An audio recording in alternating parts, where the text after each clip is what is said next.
आज की इस वीडियो में हम डीमन स्लेयर के स्ट्रॉन्गेस्ट हाशिराज को पावर रैंक करेंगे कि कौन कितना पावरफुल है, और इस लिस्ट में कुछ हाशिरा तो अपर मून से भी ज्यादा पावरफुल है। तो पूरी रैंकिंग जानने के लिए वीडियो के एंड तक बने रहें, और अगर तुम एनिमी के साथ चल रहे हो तो मैं बता दूं कि इस वीडियो में स्पॉयलर्स होंगे। हाशिरा जो डीमन स्लेयर कॉर्प के स्ट्रॉन्गेस्ट वॉरियर होते हैं, जो डीमन स्लेयर्स का सामना स्ट्रॉन्ग डीमन से होता है जिनको वो लोग खत्म नहीं कर पाते, वहां पर काम शुरू होता है एक हाशिरा का। ये एक हाशिरा की ड्यूटी होती है अपने फेलो डीमन स्लेयर्स को प्रोटेक्ट करना और स्ट्रॉन्ग डीमन को खत्म करना। तो हमारे पास कुछ 10 हाशिरा हैं जो करंट स्टोरी का पार्ट रहे हैं, और 3 फॉर्मर हाशिरा जिनके स्टूडेंट आज कॉर्प का हिस्सा हैं और वो खुद अपने टाइम के बीच थे। हम इस वीडियो में फॉर्मर हाशिरा को अपनी रैंक का हिस्सा नहीं बनाएंगे, like Sakonji Urokodaki former water Hashira, Jigoro Kuwajima former thunder Hashira, Shinjuro Rengoku former flame Hashira. तो इस वीडियो के लिए हमारे पास करंट जनरेशन के कुल 10 हाशिरा हैं जिनको इस वीडियो में हम पावर रैंक करने वाले हैं। तो वीडियो को शुरू करते हैं। तुम लोग अपना टास्क पूरा करो, वीडियो को लाइक करो, चैनल को सब्सक्राइब करो। नंबर 10 शिनोबु कोचो जो डीमन स्लेयर कॉर्प में इंसेक्ट हाशिरा है और कनाए कोचो की छोटी बहन भी।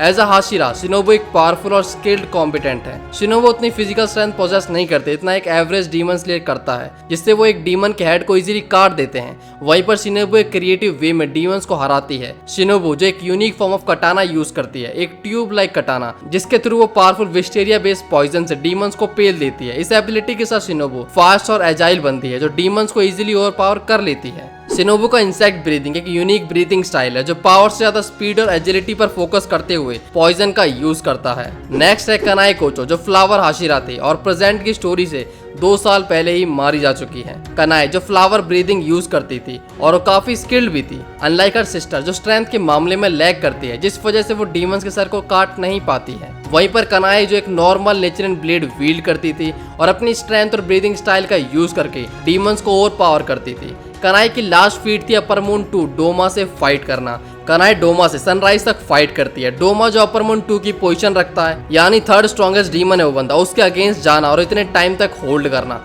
कनाए की फाइटिंग एक्सपीरियंस और एबिलिटी को शो करता है। नेक्स्ट है टेंजन उजुई साउंड हाशिरा।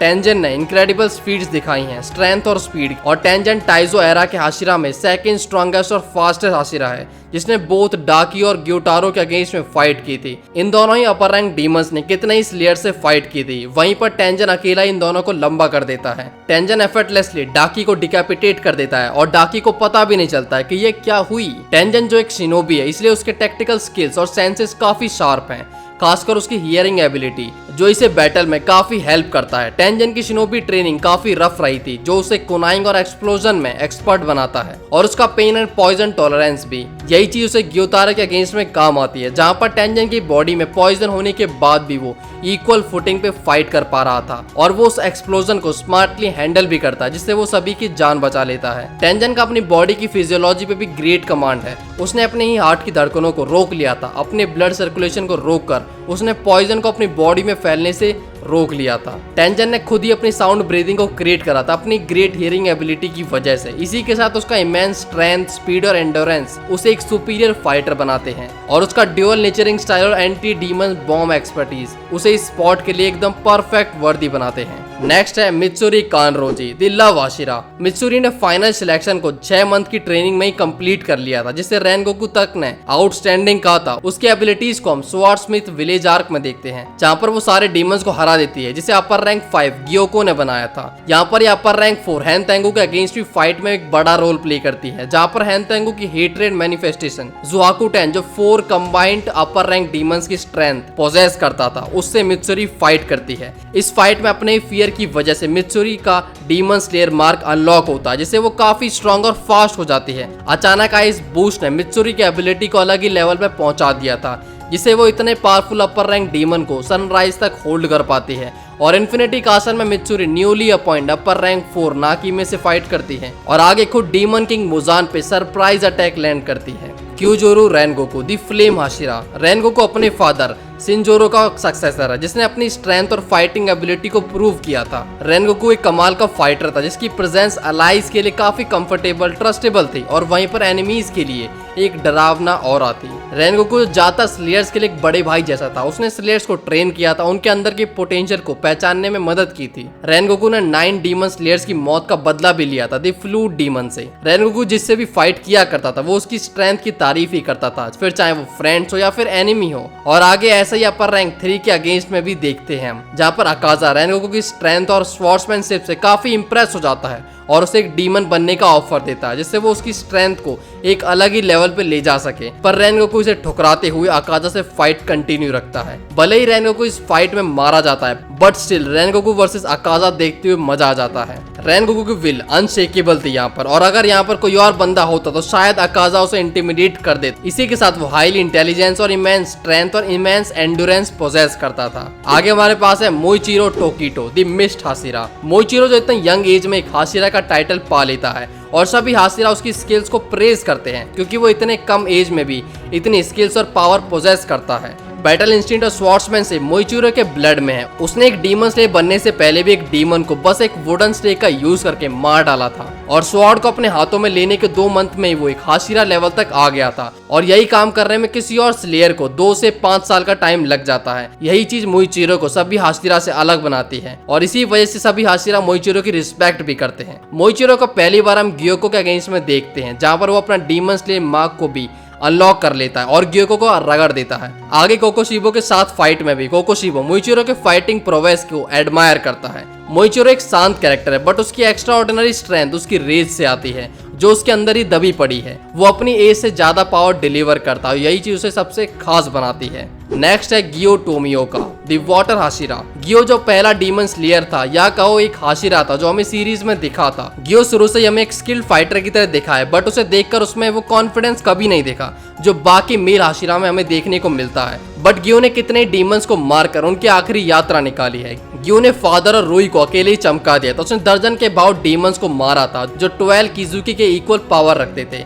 पर उसकी असली पावर तो हम अपर मून 3 अकाजा के अगेंस्ट में देखते हैं। अकाजा सिर्फ उन्हें ही डीमन बनने का ऑफर देता था, जो उसे एक एक्स्ट्रा ऑर्डिनरी फाइट देते थे, और गियो को भी अकाजा डीमन बनाना चाहता था, पर गियो भी इस ऑफर पे मूत कर फाइट को कंटिन्यू करता है। उसके स्किल्स को भी देखकर तो अकाजा भी अमेज था। वो बोलता है कि उसने 50 सालों में इतने पावरफुल और स्किल्ड वाटर हाशिरा से फाइट नहीं की है। गियो यहाँ पर अपना मार्क मैनिफेस्ट करता है और कुछ टाइम के लिए वो अकाजा को भी ओवरपावर कर लेता है। आगे जब वो मुजान को फेस करता है तो मुजान को भी अच्छे खासे टाइम के लिए होल्ड कर लेता है। गियो की strength, will, speed top Hashira में आती, और इस चीज को गियो फाइनल बैटल में प्रूव भी करता है। नेक्स्ट है ओबनाई इगुरो द सर्पेंट हाशिरा। ओबनाई एक पावरफुल और स्किल्ड डीमन स्लेयर है, जिसके बारे में मालूम चलता है कि उसकी राइट आई का विजन 100% नहीं है, बट स्टिल वो एक फंक्शनिंग आई के साथ एक हाशिरा बन गया था। ये चीज ओबनाई के लिए बहुत बड़ी बात है। ओबनाई जो फिजिक में छोटा और बाकी हाशिरा से लेसर फिजिकल स्ट्रेंथ पोजेस करता है, बट उसके स्किल्स टॉप हाशिरा जितने ही है। इन्फिनिटी कासल में हमने देखा था कि किस तरह से उसने लोअर रैंक डीमंस को चुटकियों में धूल बना दिया था,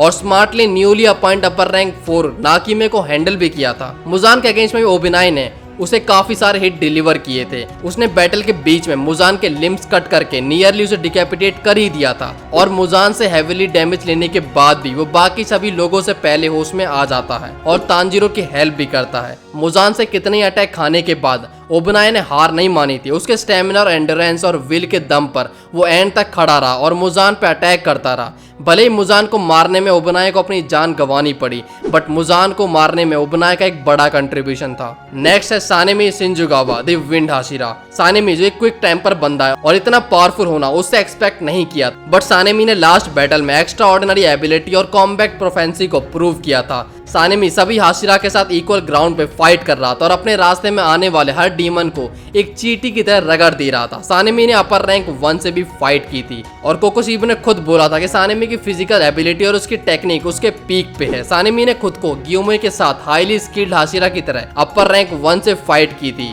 और इन दोनों की पावर को देखकर सभी लोग दंग रह गए थे। कोकोशिबो को मारने के बाद और इन फाइट में अपने छोटे भाई को खोने के बाद भी सानेमी क्विकली अपने ग्रीफ से रिकवर होता ताकि किसी के एफर्ट्स वेस्ट ना जाए, और तुरंत डीमन किंग से फाइट करने के लिए निकलता है। मुजान के अगेंस्ट में सानेमी के अटैक्स वाइटल रोल प्ले कर रहे थे। मुजान के मरने और फाइट खत्म होने के बाद सानेमी उन 2 हाशिरा में से एक था जो इतने डेडली बैटल के बाद भी जिंदा बच गए थे। सानेमी एक रियल बीस्ट था जिसको देखने तक से एक जानवर की छवि उसके अंदर देखने को मिलती थी। Next number 1 Gyomei Himejima the stone Hashira. Gyomei को देखने के बाद उसके बारे में बोलना या फिर पावर को एक्सप्लेन करने की जरूरत लगती ही नहीं है। उसके पहले लुक के साथ ही वो अपनी पावर को जस्टिफाई करता है। ब्लाइंड होने के बाद भी उसने खुद को ऐसा ट्रेन किया है कि वो सबसे टॉप स्पॉट पे बैठा हुआ है। गियोमे की टफ ट्रेनिंग हम सभी ने देखी हुई और वो रिफ्लेक्ट करती है उसकी स्ट्रेंथ को। किस तरह से गियोमे को हम अपर मून 1 के अगेंस्ट में देख उसकी फाइटिंग स्टाइल से कोकोशीबो को पता चल जाता है कि गियोमे कोई नॉर्मल स्लेयर नहीं है। और उससे फाइट करने के बाद वो कहता भी है कि उसने 300 सालों में गियोमे के कैलिबर के बंदे से फाइट नहीं की है। कोकोशीबो को हराने के बाद गियोमे थोड़ा थक गया था, पर फिर भी उसने मुजान के अगेंस्ट जरा से भी कमी नहीं छोड़ी। उसने मुजान को कॉर्नर तक कर लिया था। गियोमे के बिना इस मिशन को पूरा करने के बारे में कोई सोच भी नहीं सकता था। गियोमे हर एस्पेक्ट में एक परफेक्ट फाइटर था। उसके स्किल्स इतने परफेक्ट और पीक पे थे कि उसकी कमी को उसने ढक लिया था। तो नंबर 1 स्पॉट से गियोमे को कोई भी हाशिरा रिप्लेस नहीं कर सकता है। तो ये थी मेरी लिस्ट टॉप 10 हाशिरा की। अगर इसके बारे में आप कुछ और अलग राय रखते हो तो आप कमेंट में बता सकते हो। तो वीडियो यहाँ पर खत्म हुई, मिलते हैं नेक्स्ट वीडियो में। सी यू।